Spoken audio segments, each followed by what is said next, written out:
not typical, Right. right? Is that the possibility of the huge discrepancy from one side to the other? No, I actually spend quite a bit of time looking, like I said, at history. Part of your process is not just, like, if you don't have, say, like in Harpswell, I'll give you an example of when I revalued Harpswell. You have one whole point that's very similar to, it's basically 2 points there.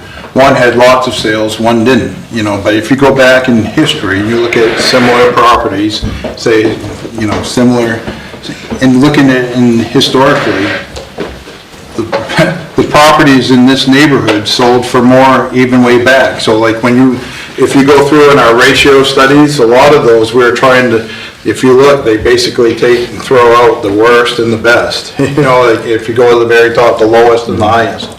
When they come through and they do their audit at the state, every year they audit your sales. These properties on White's Pond in this little tiny neighborhood have historically way outsold the other parts of that, not just that pond. Now, other ponds. again, when you say historically, when I first asked historically, you said 3 years. 3 years is what I used for this study. Okay. But if you look, I actually had to go back in time to make sure that, I'm not going to undervalue. I would never want to undervalue those other properties. And when you're looking at those properties, on average, they're much larger, much more frontage, so when you're looking at non-conforming tiny lots, 100 by 100 that are selling with pretty much, if you look at the camps there, not much for camps, John. So, this isn't the Taj Mahal and then added that value to these properties. We're talking small camps on tiny lots on this pond. But if you look at, you can build these camps might be built from me to John from the water versus you go on the other side. We have rules now. You can't clear cut to the water. You can't build in those same areas where these are built. You can't have lawns that go right out to the front of your beach. A lot of you can't dump sand or do things. You currently have no evidence since COVID, right? So what I have seen is actually it's those larger parcels that you don't have your neighbor right up against you, that folks with money, especially from away, are very interested in. But we don't have the evidence because none of these lots have come up for sale since COVID. So a 5 or an 8 or a 10-acre lot that somebody can plant a building, even if there's a tiny piece of garbage shack, near the water, that they could plant their building, is quite valuable to folks, is what we're seeing. I think if you look at these values, you'll see they're still assessed at quite valuable. Because they're much bigger lots. They still have a base lot with all that added value. So take a look at their values. That's part of what you'd have to be doing is this. Like, you just say, all right, here's an appraiser came in and says, here's what I think it is. And make a comparison, like, to another pond.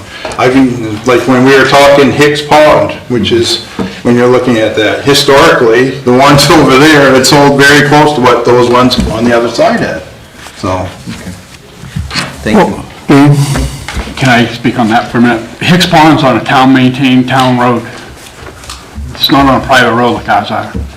So the value of those are more, and it should be more because they are on a town road. That's a town-maintained road. John? But just to follow up, Mr. Robinson, again, looking at what I saw for these manuals online, it sounds like it's a sort of a specific, almost mathematical process for determining the value of lots independent of the house. Is that? You have to identify it together. Like, for instance, on a road, you have to, how far does it go back? And Yeah, they basically talk about base lot. There's different approaches to land valuation. Base lot methodology, base lot, and they don't, none of that ever has any discussion about what kind of neighborhood this lot is. There's all, and the neighborhoods is not a new scheme, or, if you look, even in the unorganized, which is done by the state using basically the state manual that you were talking about, one of the manuals you would see, versus Marshall and Swift. you go in there and they have dirt road versus paved road versus waterfront. I know. Matt, So not that it's a crummy neighborhood. when you're talking about neighborhoods, like I just took a course on fundamentals of mass appraisal. A lot of the state books that you're reading and referring to are more almost about appraisal. It is for tax assessment, but it's like more, it's not necessarily like a fundamentals of mass appraisal, which has like definitions for neighborhoods, which defines neighborhoods as being defined by physical boundaries, political boundaries, so municipal, things like that. Zoning can determine a neighborhood, so if you have like a commercial zoning after a residential zone, that can be a physical boundary that is created for your neighborhood and such.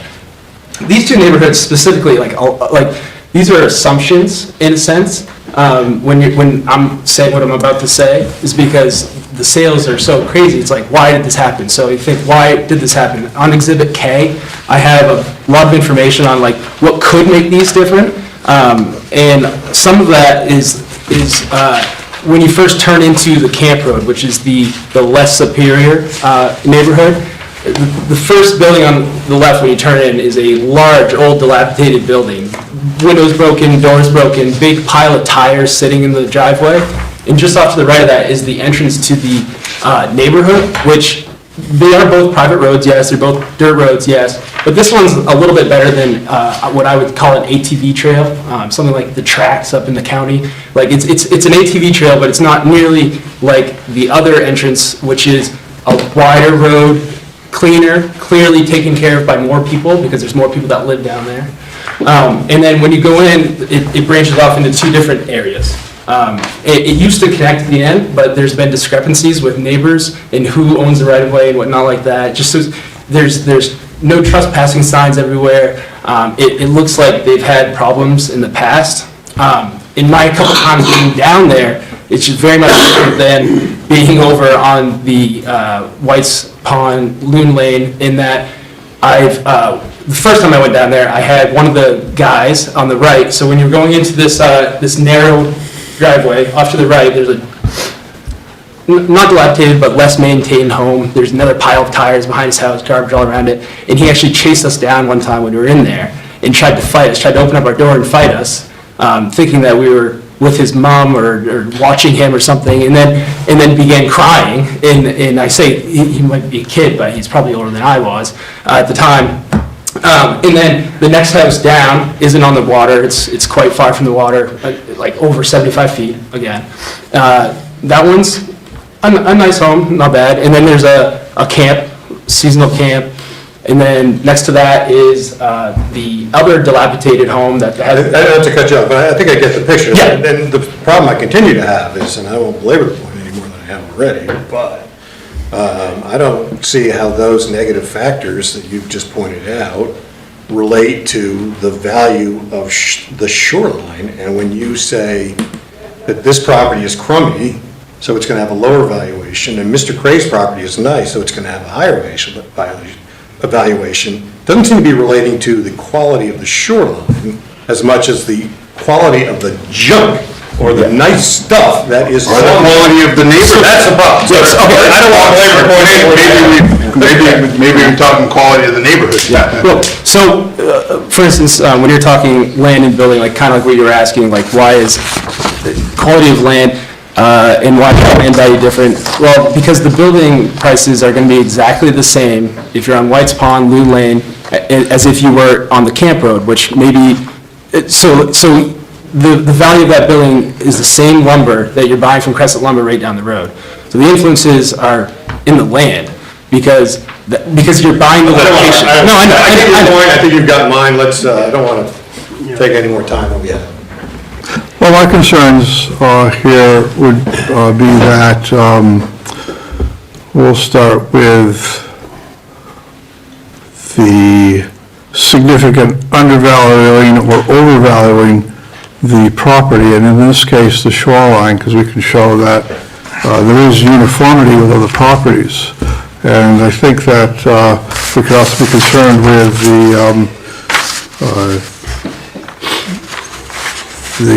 with the shoreline as its own value, So that does not take away from uniformity.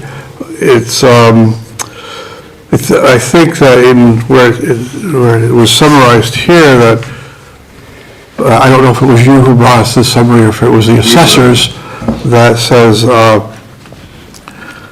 to not deny this appeal would introduce a flaw that would create inequity between the taxpayers in Palmyra. Well, that is exactly what there is there is a flaw, because there is an inequity, and that's the $1,000 plus amount versus the $300 plus amount on the same body of water, which is in the same division, being the town of Palmyra. So neighborhoods aside, I don't think that the neighborhoods really justify the jump in shoreline value to that degree.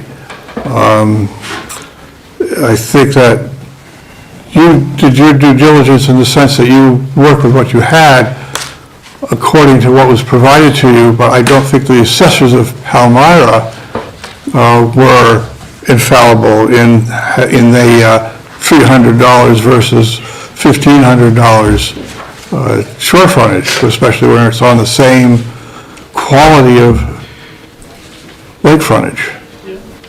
So I guess one thing I want to make sure I understand, are you saying that those other properties are undervalued? So if you look at their market value, do you know their market value?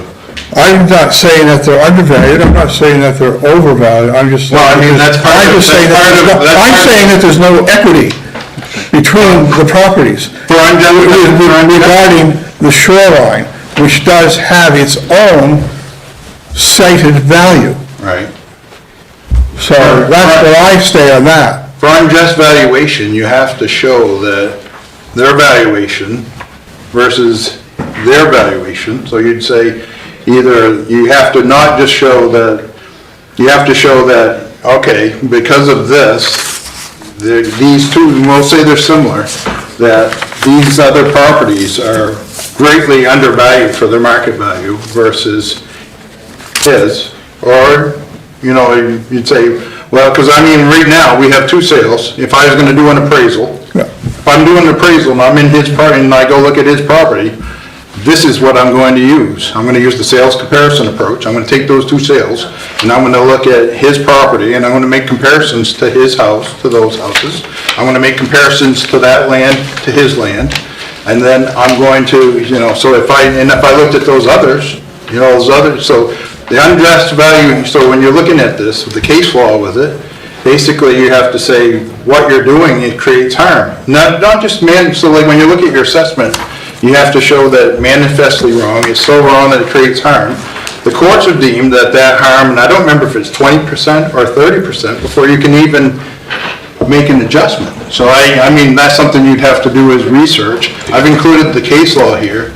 Total valuation, which is market value, those are the comparisons. You're saying that your difference in valuation, we have differences in valuation in base lots at other places that are lower, And I'm going to argue that I don't think you need to show that the total properties assessment is discriminatory. That you can, when you're looking at shore frontage, you are showing a different. We're showing a different value. A different value. That shows discrimination. Yeah. Well, it is discrimination between $1,000 and $300. No, That's discrimination on my part. I can have base lot values that are in town that are different, and, just because one's lower than the other doesn't mean that it's discriminatory. It's based on. We're basing it on the same area, the same shore. If you have a base lot, can I? Yep. I'm sorry. If you have a base lot in town, I've done a few taxes in town, if you have a base lot and it's on a hot top road and you have a well septic that's 1 acre of land, the base lot is the same price on that lot, no matter where it is, it could be a difference because it's Route 2 versus a town-maintained hot top road, but a hot top road is a hot top road. A dirt road is a dirt road, they're still the same value. If you can't say that, if I can't say that, Commissioner Johnson and Commissioner Steckes have a piece of land that's side by side, they're both on a hot top road. If I can tell you that they are fair and they're equitable and they're exactly the same price and the same value on that piece of land, then I can do that. But if his is less than his is, and in the same piece of land on the same value, on the same land is the same value, how can you pass a straight face test and say that his is worth $300 a front foot and yours is worth $1,700 a front foot on the same, but you can't do it. I'm sorry, but that's where I am and that's why I'm here. I can give you examples of neighborhood again, you know, like. I care about neighborhoods. I do, I mean, like. I'm gonna get wound up here in a minute. I'll be good.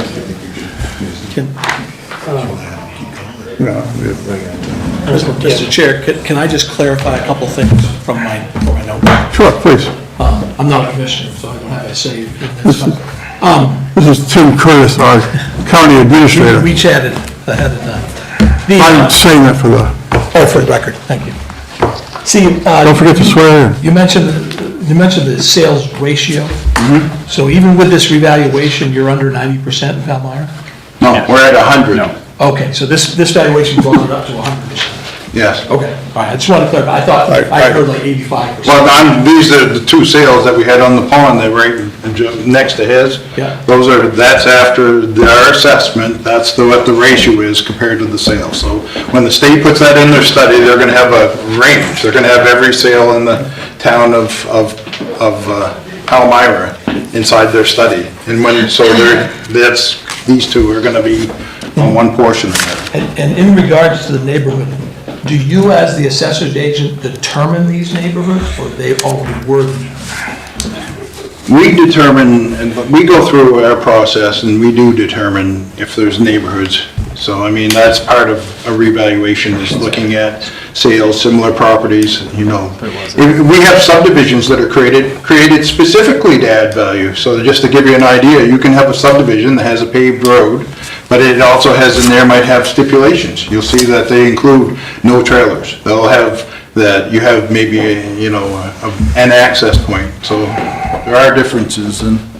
We don't have any Your of question, those pond. there was already another neighborhood there, which is what initiated us to look at the trends from the past sales, because the neighborhood had been there since 1989. There had been two neighborhoods on White Pond. So you didn't establish neighborhood 30 or neighborhood 51? We just updated the values after looking at We the still, trends. we do look at neighborhoods though. We have other parts of town that are. And your tiered approach, which starts at 2,000 for the first 25, then 17, then 14, then 1,000. Who determines that? Is that, who says we start at 2,000? Is that? We did from our sales. So if there were to be a change, you could do that change? Oh, absolutely. Okay. It seems like a very arbitrary number that you pulled out. No, it actually used those sales. You know, so if The you're sales like. don't reflect the value of the land separate from the. Part of what I'm saying, there's case law that says no matter how we have to identify it, the law court has determined that total valuation, market value was what rules. Yeah. You know, so I mean, if we went in there, let's say we arbitrarily take 300, we just adopt what was used in the rest of the town. So you do 300 by 100, you add 30,000, you say basically we're gonna take off whatever it was for that land valuation off that sale, and now you're just gonna significantly undervalue all of that entire neighborhood. And those other properties, we had those people in at that same meeting, you know, and part of, you know. I think you've answered my question. Okay. I have one last question for you. Yes, sir. Did your taxes go up, or They tripled. the actual? They went from 1,200 to 3,600. And on that lot, and I also own a lot beside of that, Well, that's all, I'm all concerned with. and that one quadrupled. Okay. But I said everyone's taxes went up in the town. They did, everybody on the pond went up. The rest of the land in town, I think, pretty much went down. Because ours went up enough to pick up a value of the rest of town. To which they all thank you. It didn't offset it, but it went down. Thanks. So, this is probably over the top and a little extreme, but from what you were saying, so if the neighbors, not necessarily the neighbor, but if the neighbors around this particular piece of property had the heads up that the assessors or the appraisers were coming to reevaluate property, and they decided to throw poly blue tarps on their roof and tires out back and all that sort of stuff, that's gonna bring down their value. Then I don't understand how you're using that as a way to. I don't know if this is historic, but I'm just, when I first mentioned why those neighborhoods might be selling for different, I was saying those could be assumptions, because sales wouldn't typically tell you that. It's just more of, those are things that I saw that they could be why. Because if you're looking at two similar houses, the same ranch, and you have one next to a guy that's living in his camper in an old dilapidated moldy home, and one that's in a neighborhood that's surrounded by people that take other houses, and they're both for sale, you're gonna buy the one next to the nicer people.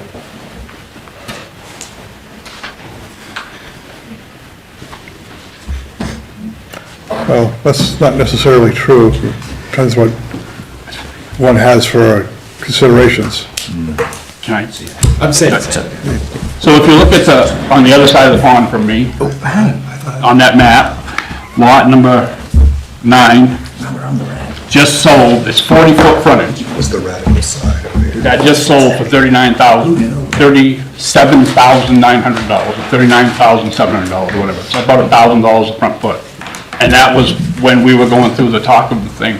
So that puts a value of that, just, and it's only 40 feet, you can't even put a camper on it, I guess, haul it in and out. But that's all you can do with that piece of land. And it puts $1,000, that's $1,000 a front foot, that's $40,000, it's 40 feet, that's $1,000 a front foot on that side of the pond, On the other side, on the other side from us, for me.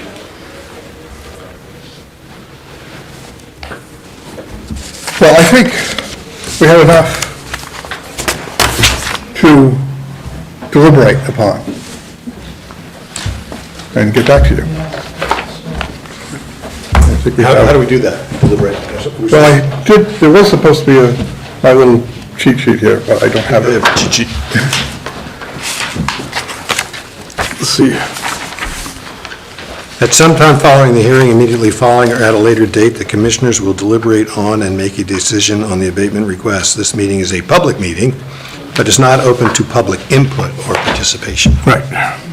So So, we Mr. can- Chair, is there an opportunity for other folks to weigh in on this? No. Or is it just these two? Okay. I want to make sure that's added for the record too, that's my, You want so to that- provide, will provide us that copy then? Thanks. we've sent copies to, you wanted it virtual or whatever, I mean, by email, but I wanted a solid copy in case. No, we wouldn't have needed it printed in 5 to be valid. You're set? I'm all set. I'm all set. I guess we can call the hearing closed, this hearing. I'm good. May I ask the question now that we're not, No, the hearing's closed, okay, and you were never introduced to be a witness, so. That's my fault. I just, it was just a procedural question. What I will do, though, is as we proceed, when we get down to public comments, you can public comment at that time. Well, I'll allow you that, but I'm closing this down, All right, if that's all right with the other commissioners, so go that way. So when will we decide this, do you think? Well, I think that what we'll need to do is deliberate upon this, but we'll have to put it on the agenda for our next meeting. Okay, so that's what everyone wants. That way we can look at everything, digest, and go forward. Come back and see what we have to say for ourselves. Thank you, guys. You will want to say for the record that I was looking at bond versus a state tax assessor, and I find some pertinent arguments here that do favor Mr. Craig. Favor what? That do favor Mr. Craig. Yeah, I just have to interject a little bit for, okay. Well, he's left, we're closed, so thank you. All right, thank you.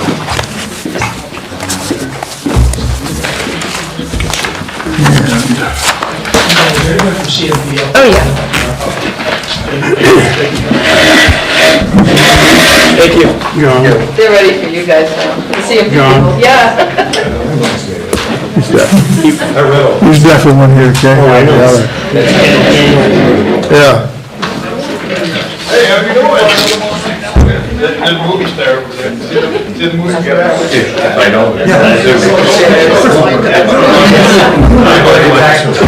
probably saw the I know, I couldn't, yeah.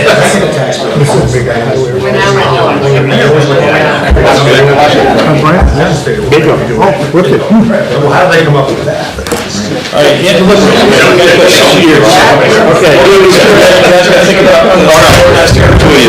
Posted road. Your dad coming? I think so. No. Here. John, where you No been? line is safe.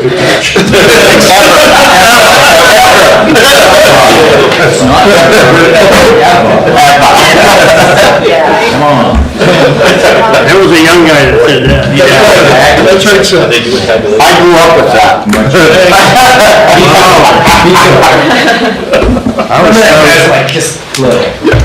I was so proud to know. Hey, we know him. He's famous. He made cartoons out of me.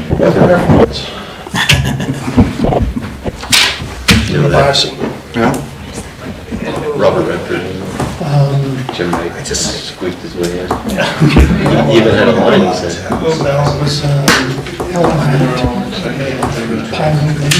call him. Empire Falls. Yeah.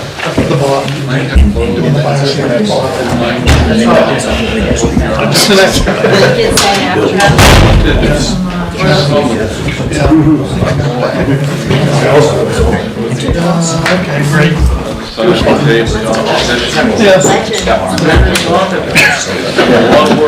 why I give up the day job. It's the one that pays the bills. You still here? I don't think he's coming. He's commented on it today. Okay, probably just not. So it's like, Being.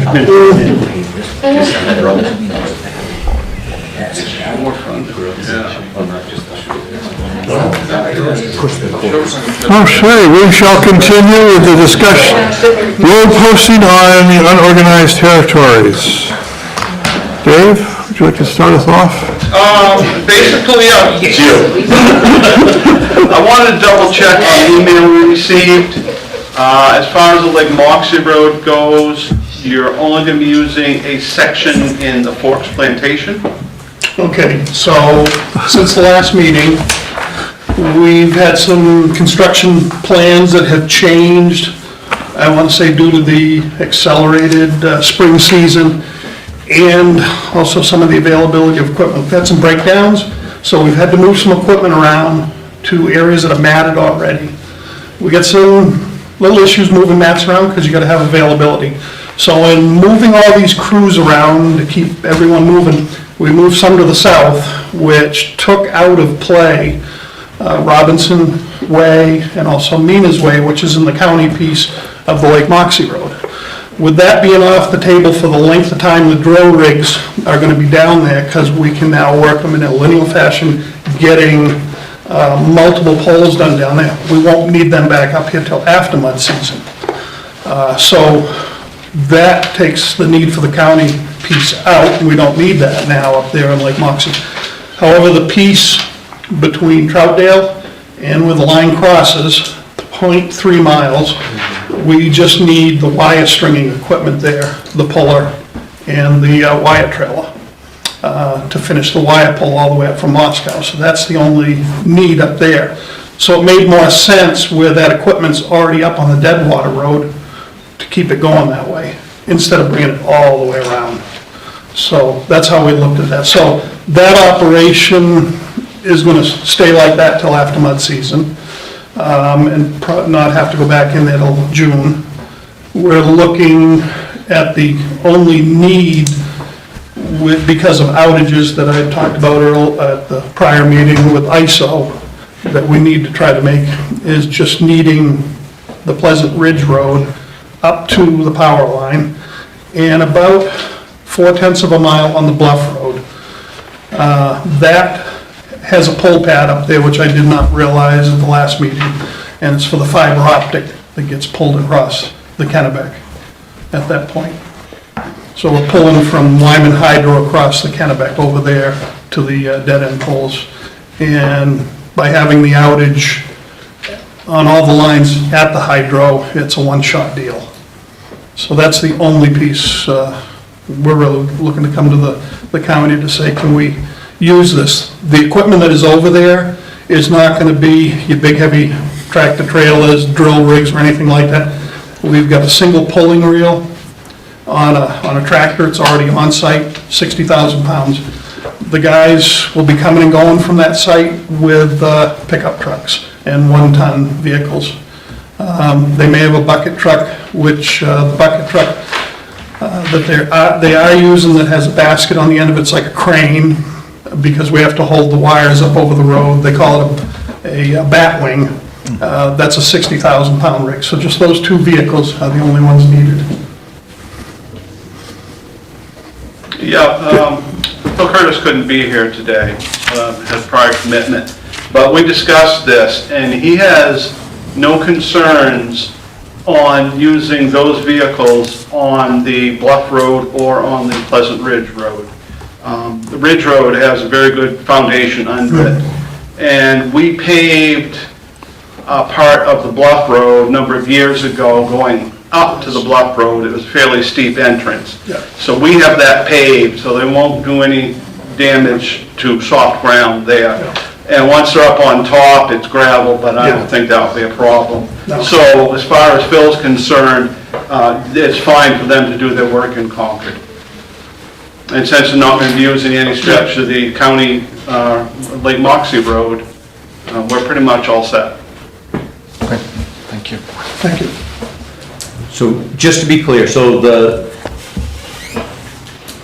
sort of bullet point summary, that there's two things that you need from us, two different areas, is that correct? So the Pleasant Ridge And Bluff Road. and Bluff Road. Right. Yeah, and they're both in Pleasant Ridge.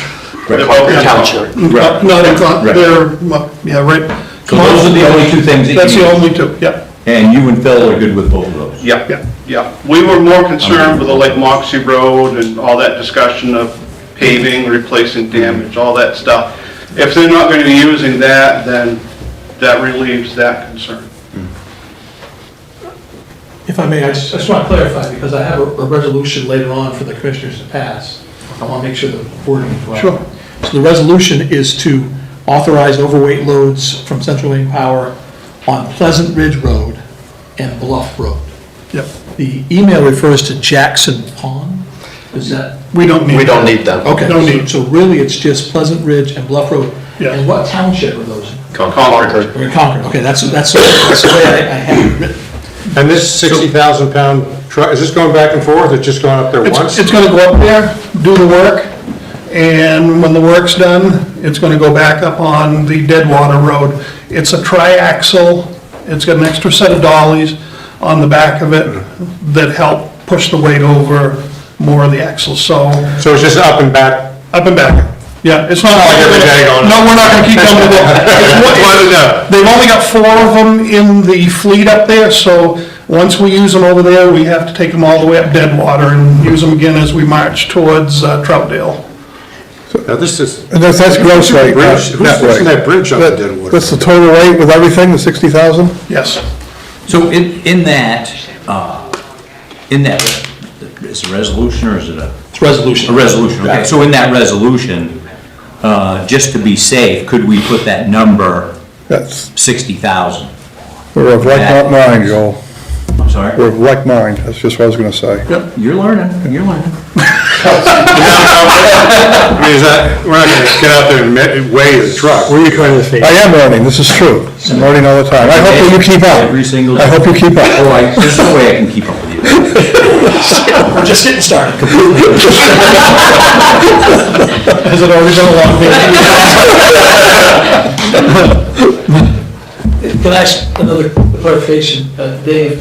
Yes. In talking with the esteemed road commissioner, is there any concern about potential damage that might be done, extra gravel that might be needed, anything you need the whole team to be accountable for on these roads? No, Bluff Road, if they do any damage up in the gravel part, that's a simple fix. There'll be no problem. And to be honest, they're on top of the hill, so that's going to be fairly firm up there anyway, and it's also going to be drier than any other stretch of the road because the corridor, the wind, it's a pretty good spot of the road. That whole knoll up in there is gravel, and I was up there 2 days ago, and it's dried out considerably. I drove up to the power line crossing on the Pleasant Ridge, and all gravel through there. So that's draining a little better than most areas. And if there is something unexpected to happen, we're gonna continue a conversation. Yes. I mean, if we get an extreme weather event that comes through, which we know spring can throw it our way, then we'll have to reevaluate, and maybe we go in a different direction, For now, this is where we're going with Mother Nature. And we'll always keep it safe and passable Yeah. for, If there's any issues, We know where to find you. Yeah, yes, right up there. I promise. As far as your question, John, that 90-foot bridge down on Deadwater is below the Ripple Road, nowhere near the corridor where we're using, and it's under the ownership of Weyerhaeuser, and they don't plan on doing anything. But when you get the 60,000-pound truck going up on the Deadwater Road, you go up the stream road, or? We go up the stream road, Cross over. up to Ripple Road, Yeah. and then head north, and the bridges all the way up through Ripple Road, all the way up through Troutdale have all been replaced in the past 3 years from that point up. Gotcha. Yeah. Okay. Any further questions or comments? Good? Dave, good? We're all good? Thank you. Thanks. Great, well, thank you very much for your time. Yeah. Appreciate it. Do you need anything other than the meeting minutes that allow you that access on those? I think it's more, we're looking just a copy of something that we can laminate, and any truck that goes up there, we're gonna keep with it in case someone from, say, the Sheriff's Department, State Police, say, hey, you shouldn't be running up here. We have that as like a permission. We just give them the resolution. Resolution. Yeah, The resolution would be yeah, the great. resolution. Yeah. Send it to you. Make sure, but we'll sign the resolution. I don't have something to sign right now, but I can. Okay, Okay, We'll sign that after the meeting. okay. that will work perfectly. Thank you for your time, greatly appreciated. All right, Very good. take care. Thank you very much. You need anything, you have my contact, and, I'll send you something. yeah, if there's ever an issue, just, thank you.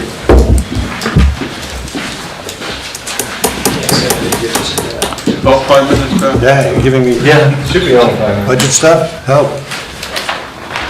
That's Patrick's, so it's extra large print for everybody. Yeah, and in color. There's still more people. There's no expense. You can't stop him down there. No. That's stuff old Patrick Dolan. Okay.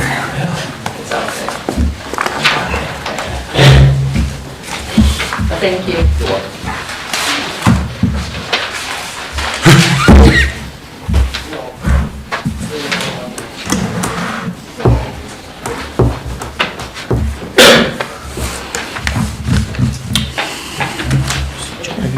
Ready to move on to the next workshop?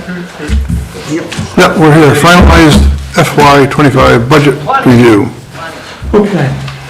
Those sheets, Patrick's also put some of the same data up on the screens for you to see. There's a couple of assumptions that Patrick and I are working on. You had a long meeting 2 weeks ago to review the entire budget, and I just want to give the opportunity, have you had any thoughts or changes of minds, or are you set with that budget that was reviewed as far as the expenses at the last meeting? And if you look at your sheet there, if you go under FY '25, which is the second year column over, we're proposing a budget of $15,396 and some change. 15,000? 15,000, that's good. 15 billion. Good catch, $15,396,000. And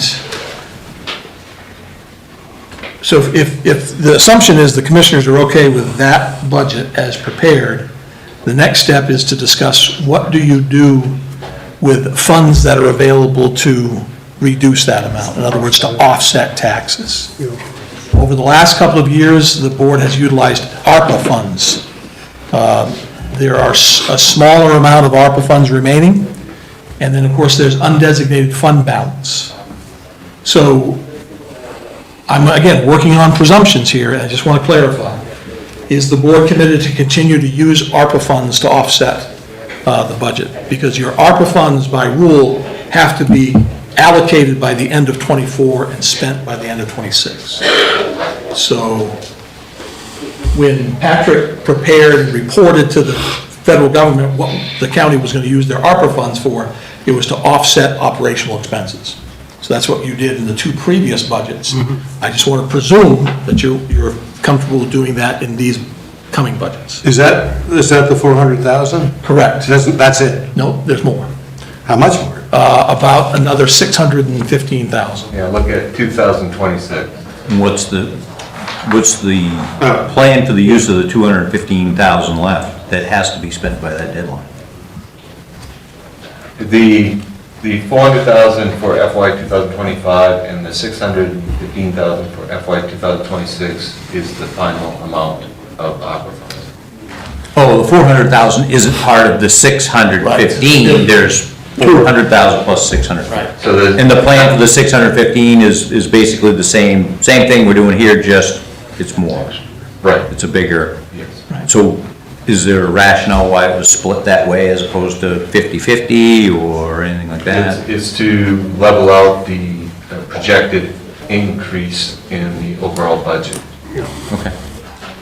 So you'll see here from the numbers that Patrick and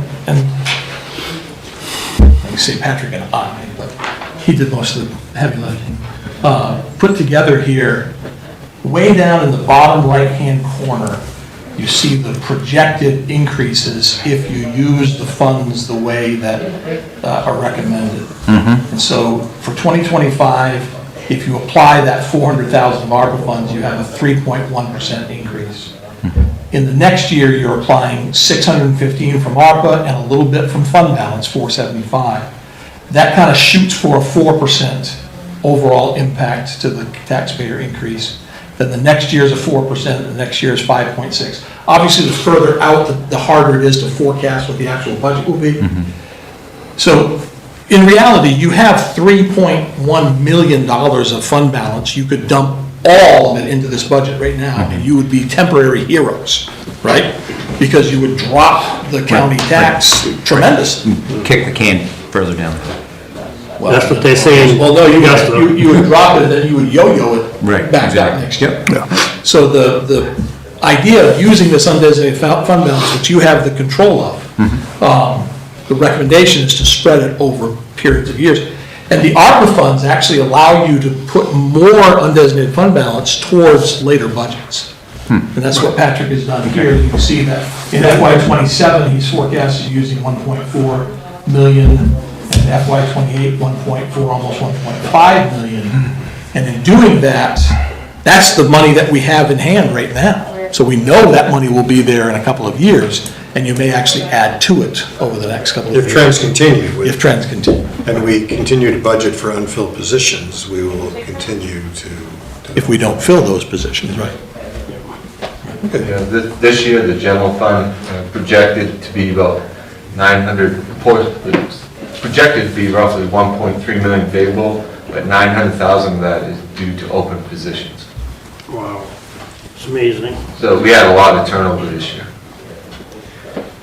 So Patrick and I, not to get too far into the weeds, but we discussed these positions a little bit today. And the reality is, later on in your agenda, you have 5 or 6 hirings that you're approving and no resignations. So we're actually netting more hirings. And we just hold on, hope for the best with all of those. And you have one more deputy candidate that is taking a test today. That once that test is okay by the sheriff, that's another one. So you may have 15 out of your 16 patrol deputy positions filled.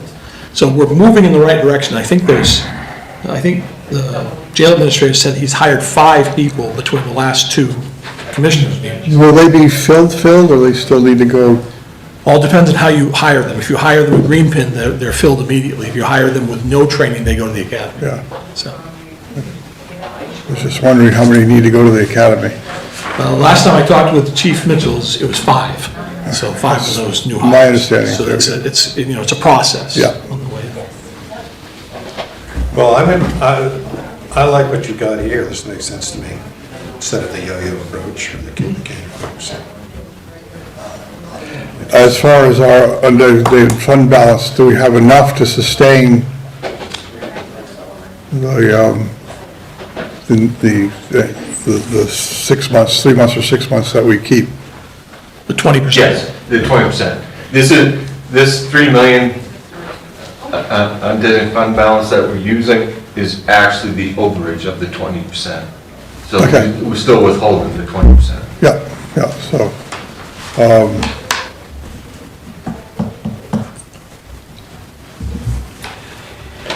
in this, how have you reflected the end of the bond on the jail? If you can see in FY 2025, if you look at just the budgeted amounts, we went from FY 2024 from 16.5 million. We're currently budgeting 15.4. Right. So we actually, without looking at ARPA or anything else, we're actually seeing a reduction in our budget of roughly 6.8%. So that's where that's reflected. Yeah, right, under debt services. Debt services is 0. Okay, stupid question. If we're spending less in this proposed 25 budget relative to last year, why are we also talking about? We're not spending less. Remember I said without ARPA funds and so on? The actual budget that we passed on to the taxpayers was $14.5 million. So we sent $14.5 to the taxpayers, and our current budget without any ARPA or undesignated fund balance is $15.5. So we've had it increase what's being passed to the taxpayer. But It would go to 14,996 as opposed to That's last right. year 14,542. Correct. Gotcha.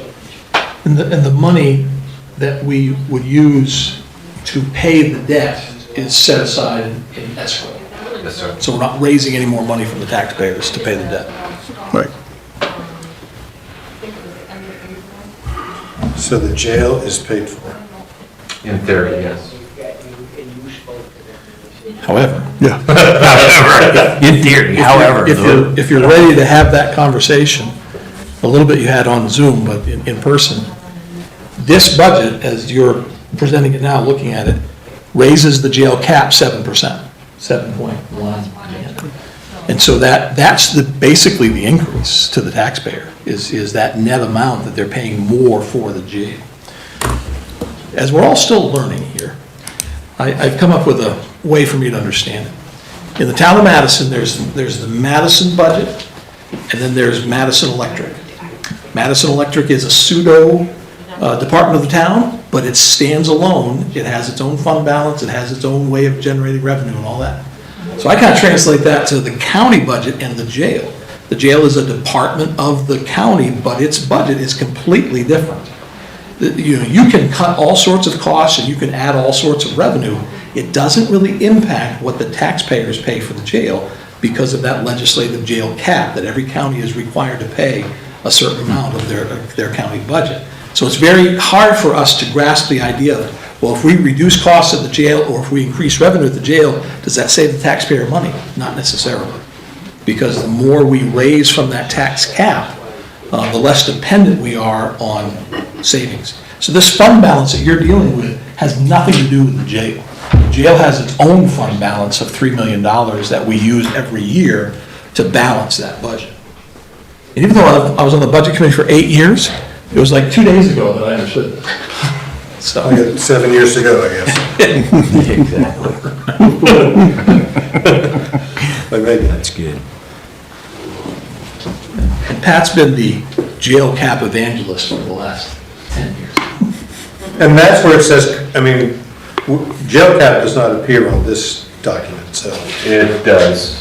Is that where it says corrections? Yeah, under corrections, the 6.9 is the jail cap. Okay.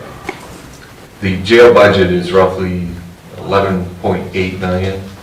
Of the 11.8 million, 6.9 of it is going towards the taxpayer. So the other, say, 5 million is being covered either through undesignated fund balance, feds, other counties, other revenue streams is making up that other 5 million. So if we didn't have the feds, for example, which generated $1 million, we would, We would have to get it from another source. we can't get it from the taxpayer. Oh, we can. So it's not. Oh, we can. It's, Don't necessarily. Well, it is a cap because we're only, If that 5 million other revenue goes away and you want to keep the lights on, you would have to go to the taxpayers for that. That's to the extreme. so you'd have to raise the cap. and to do that. Who lets you do that? The legislature. Legislature. So you gotta go to the legislature. is what we're doing. Right, because the 4% is in statute. Yeah. If you have a significant change in your LD1 tax levy, you can add that, which is why we're at 7%, because everybody's valuation went up. But by rule, it's 4%, you can only add to that taxpayer burden every year. But if you had a significant change in your jail and you lost all your revenues, you'd have to go to the legislature to see if you could do that, or cut significant costs of the jail. Got it.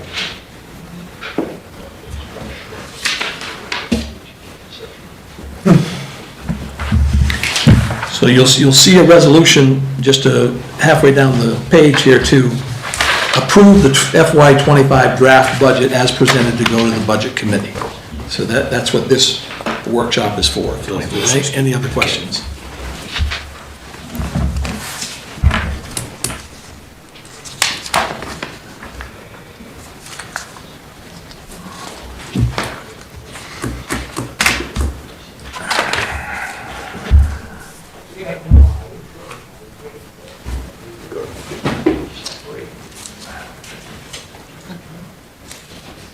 I think we're good.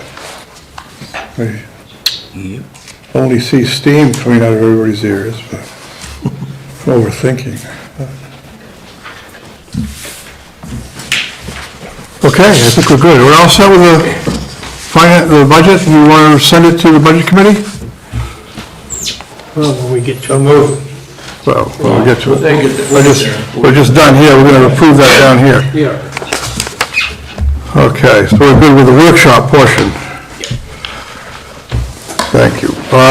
Public hearing, none. Public comment, to allow members of the public to comment or reserve time to speak on an upcoming agenda item. Is there anybody from the public who wishes to speak or reserve time?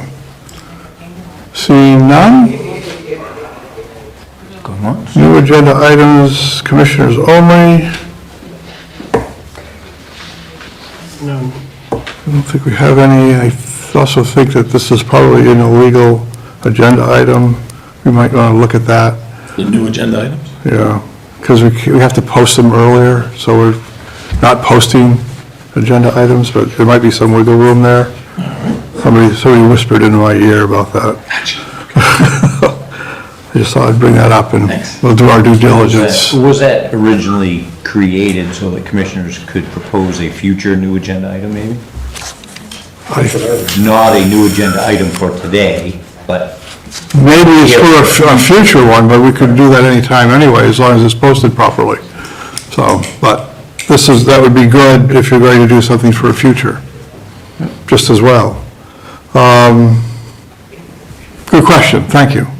I'm learning. Finance reporting.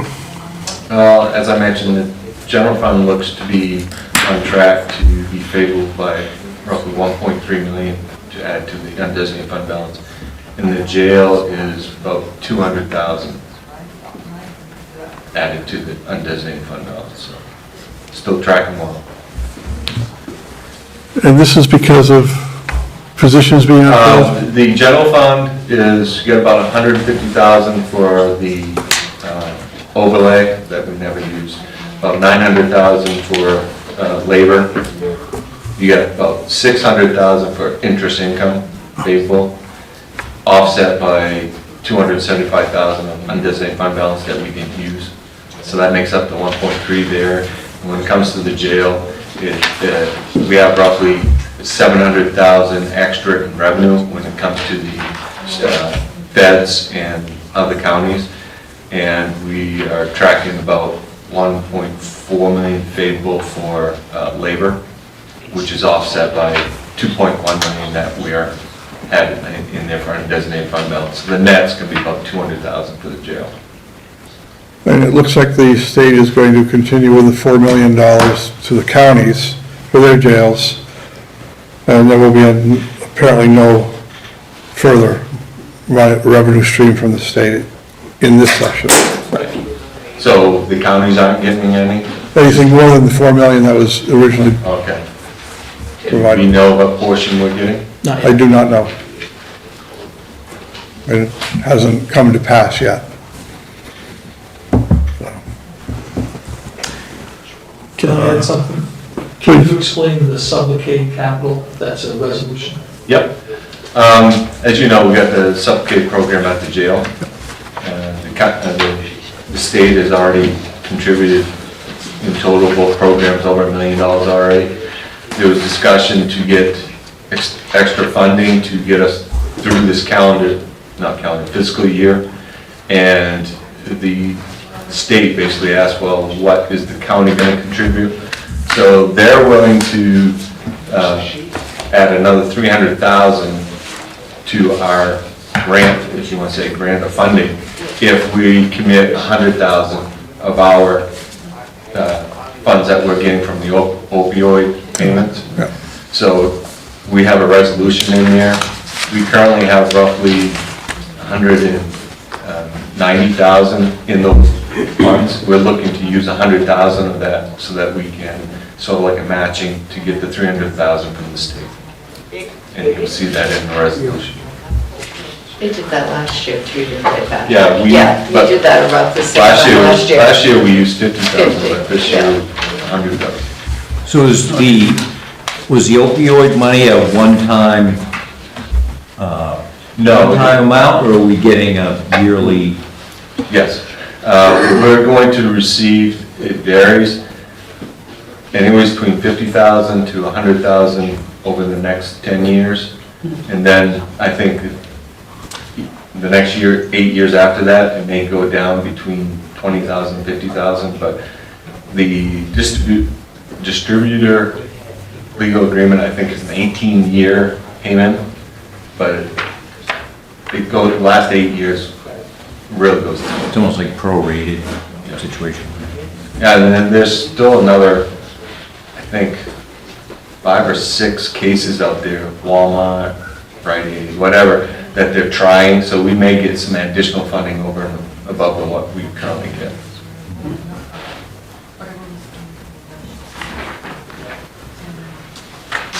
Any other questions or concerns? Moving on. Mike?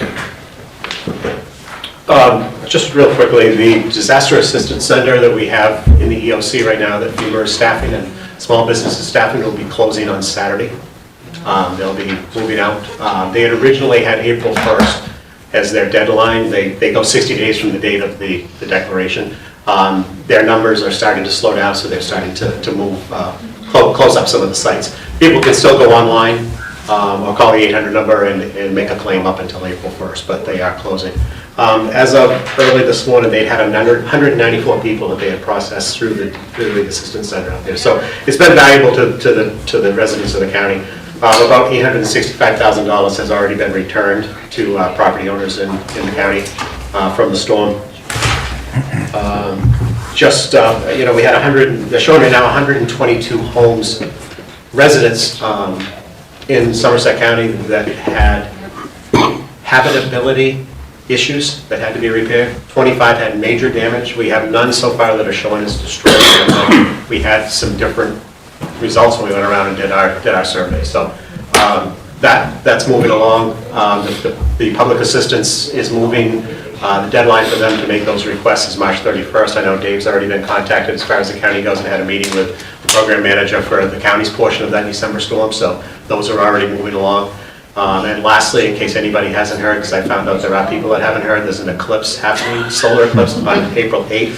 How did I miss that? I did, and hopefully not embarrass anybody, I did do an interview yesterday with Don Kerrigan, which will be on News Center some night next week. I have no idea what night, so nobody watches next week will be good. But there's all kinds of moving pieces right now, down to even, a meeting coming up with the officials in Skowhegan and the school district and DOT just to talk about what downtown Skowhegan is going to look like. On that Monday morning with 201, Route 2, and 150 all meeting in downtown Skowhegan, I'm anticipating some traffic issues, so. But probably not half as bad as they'll be come about 6 o'clock that night when everybody wants to head, so. Can I ask a really stupid question about the eclipse? I keep reading about the zone of totality. Because I love that concept. So, and that's right above Bingham.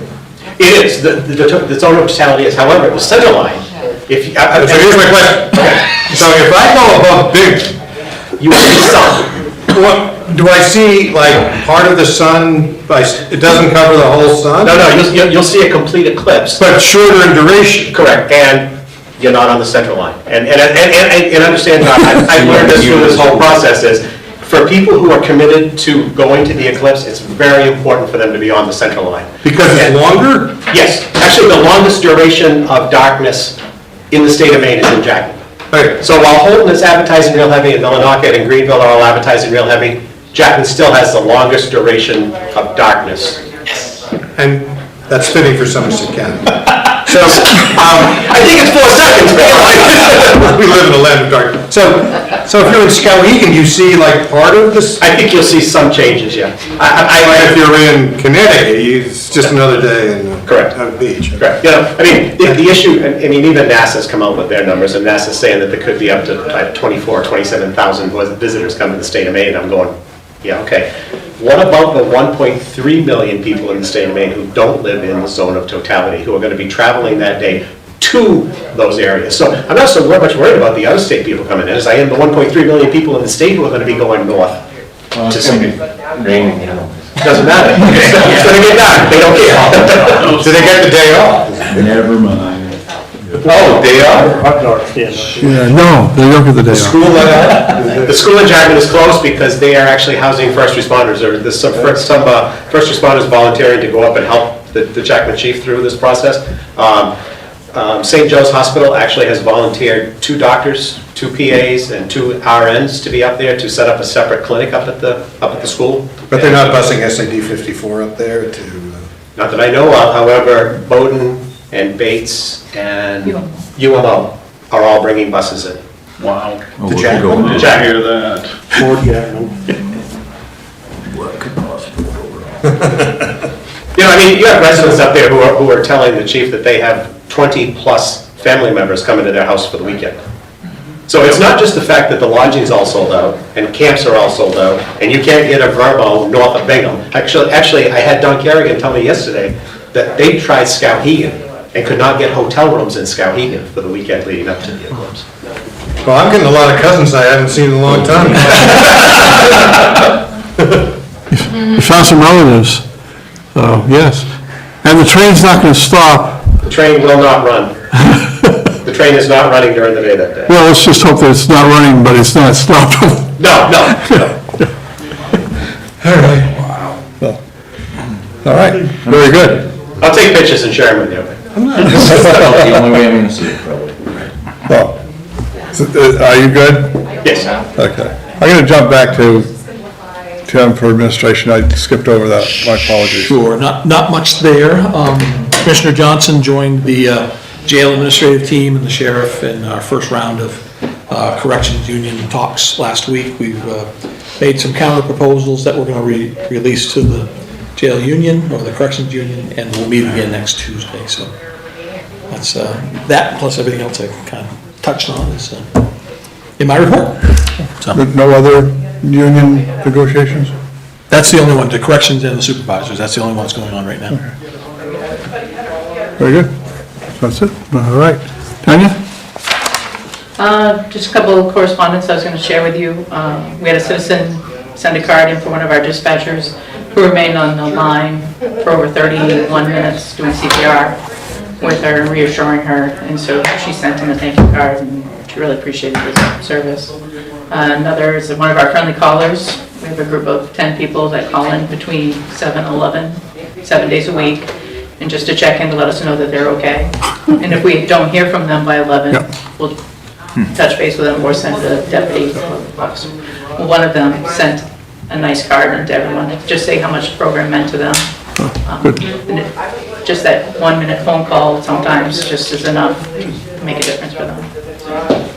Other than that, we have in-person training next week in the EOC. We have a national speaker coming for Tuesday and Thursday, so we meet both sides of our dispatchers with their schedules. 3/4 of that is paid for with grant money, so I'm fortunate to have some in-person training because we've been doing so much online currently. Thank you. Tanya? Yeah, so, excuse me, you'll recall the letter that was sent to the Maine Revenue Service, signed by the commissioners, and I wanted you to know that we did get a response from them concerning the tax portal and the rollout in October. They are now in communication with us, and the president of the Deeds Association has a weekly meeting with them every Tuesday, so those letters worked, and I want to thank you all for that. We're preparing for the rollout in October, and it doesn't seem quite as scary as we thought it was going to be, so thanks for that. Thank you. And I'm speaking for Frank, because he couldn't stay.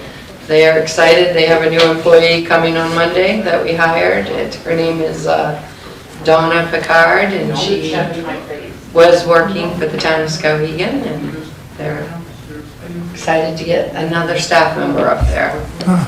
So she will be starting Monday morning. Great. Assuming you pass resolution. Right. That's right. There's always that. They really want you to. Did I miss anybody? Dave? Just two updates, both kind of revolve around each other. The gravel pit that we used to repair the road from the May storm damage and the latest one in December in Lexington is progressing. I'm about to send off what I have to LUPC, and she'll get back to me if there's anything else they need. It was okayed, everything I had down was okayed by Troy Dunphy, son of the owner of the gravel pit. So he said everything looked good to him. So the next step is send it on and then wait till we hear. And today I had another meeting with the FEMA agents, same agent that I met with for the May storm is doing the December storm too, so we kind of had a background together. So we're progressing with that. They're going to handle things as two different packages. One being the Concord damage in the December storm, because that's coming out of an approved gravel pit. And it's a licensed gravel pit, so there won't be any holdups getting the reimbursement for that. And once we get the Lexington pit approved, then they can resubmit the May damage and then add the December damage as a report, and we should get money back for both. Questions, concerns? Well done, Dave. Wouldn't be happening if you didn't do it, I'm sure. Well, we're making progress. It's been a good week as far as progress goes. We hit a couple milestones. Very good, let's see. No unfinished business, new business, resolution 2460 to approve the FY25 draft budget to go to the budget committee. So moved. Second. Discussion, all in favor? Resolution 2461 to authorize overweight loads from Central Maine Power access on the Pleasant Ridge Road and Bluff Road in Concord Township. You want me to add the tonnage? We can, Put that in the, We can add that in there, say to authorize overweight loads not to exceed 60,000 pounds. what you said. BVW. So move. Yeah, they'll have to send Second. instantaneous drivers. Any discussion? All in favor? Resolution 2462 to pay the community benefit funds $15,000 to the Border Rider Snowmobile Club as awarded and the matching grant approved January 3rd, 2024. So moved. Second. Discussion? All in favor? Good.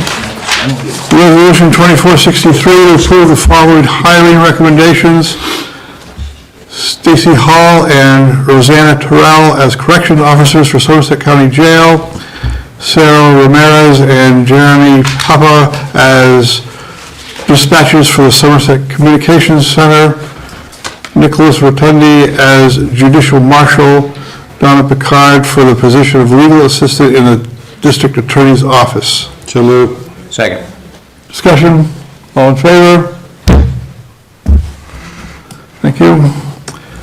Capital Reserve expenditures, resolution 2464, to approve paying $100,000 from opioid settlement funds to fund the Somerset County Jail sublocade program.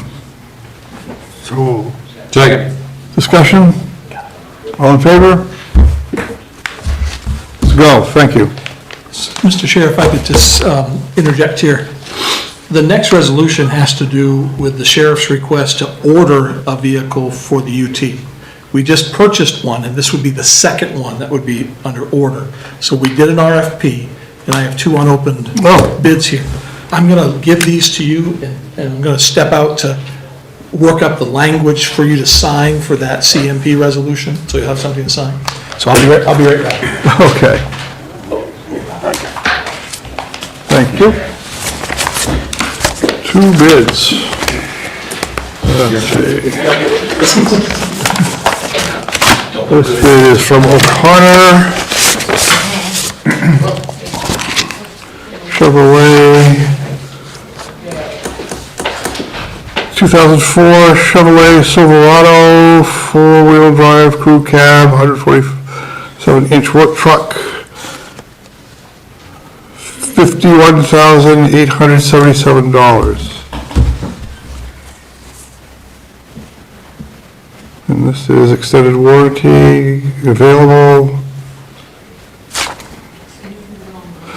So without the extended warranty, it's $51,877. And this is from Height Chevrolet. All feel that himself. Good work.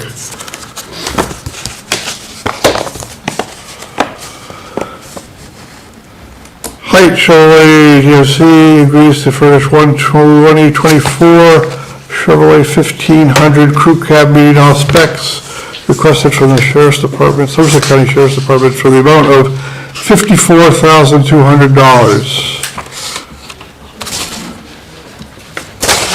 So you have one bid for $51,877 and one for $54,200. And we will be dealing with that now, if we want to.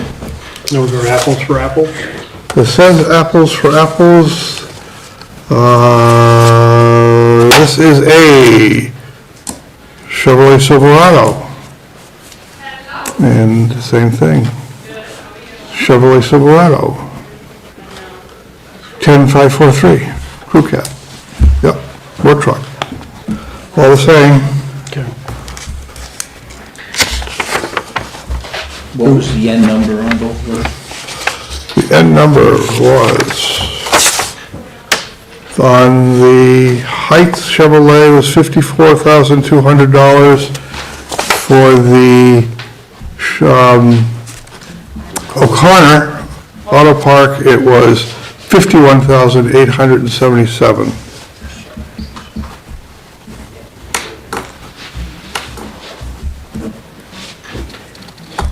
We're looking at a difference of $2,000. Under warranty, they can be serviced anywhere.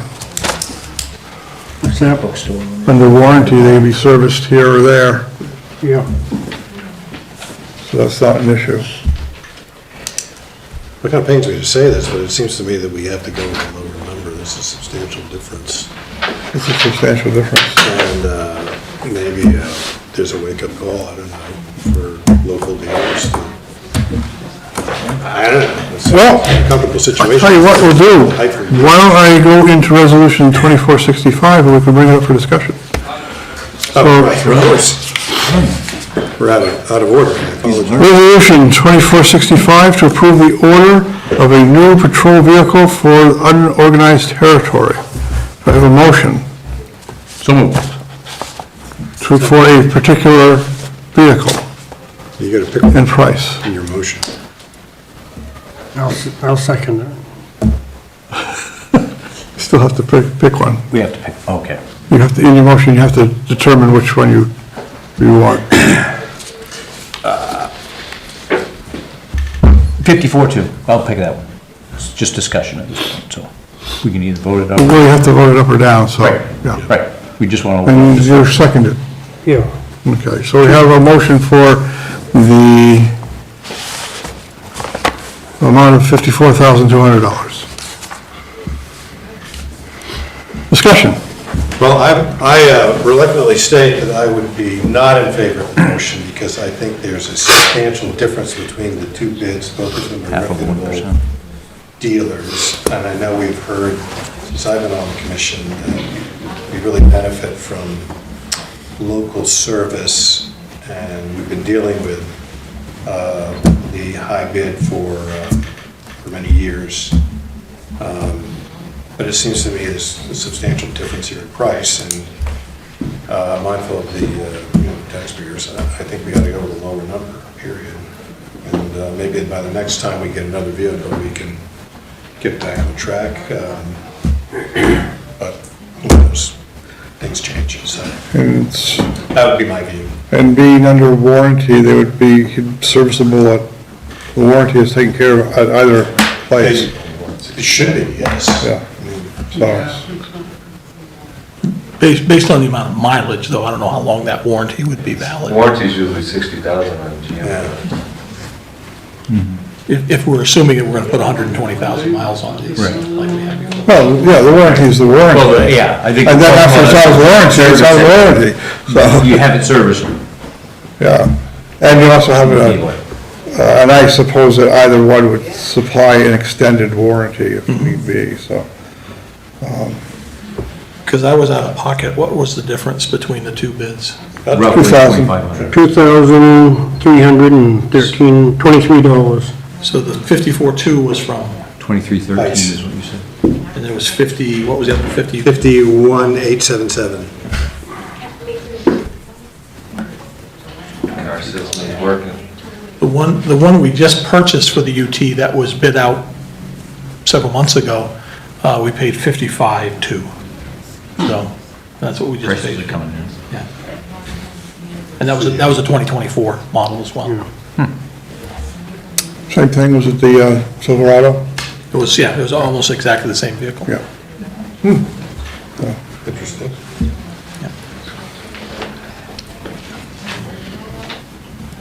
Any further discussion? I'm inclined to go with a lower price myself.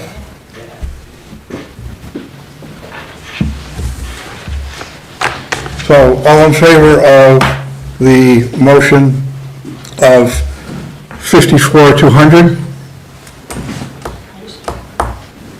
Any opposed? Okay. You can't motion. Certainly can. We need to open discussion, so we can discuss it. I move that we raise, if it's appropriate at this time, I would make a motion to raise 51,877 for the purchase of a new patrol vehicle. To accept this bid. Accept that bid, yes. Okay. Is there a second? I'll second it. Is there discussion? Seeing none, all in favor? It was a go, everybody voted yes. Thank you. So O'Connor.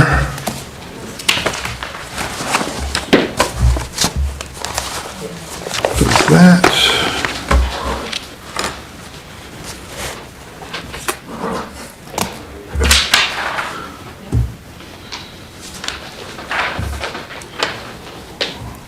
Warrants, Resolution 2466 to approve the treasurer's warrant for general fund, Somerset County Jail, unorganized territory, TIF tax revenue, and TIF community benefit of a total amount of $44,145.85. I think you got to reread it, 440, did you say 40? 444,000. So moved. Second. I was a little fast.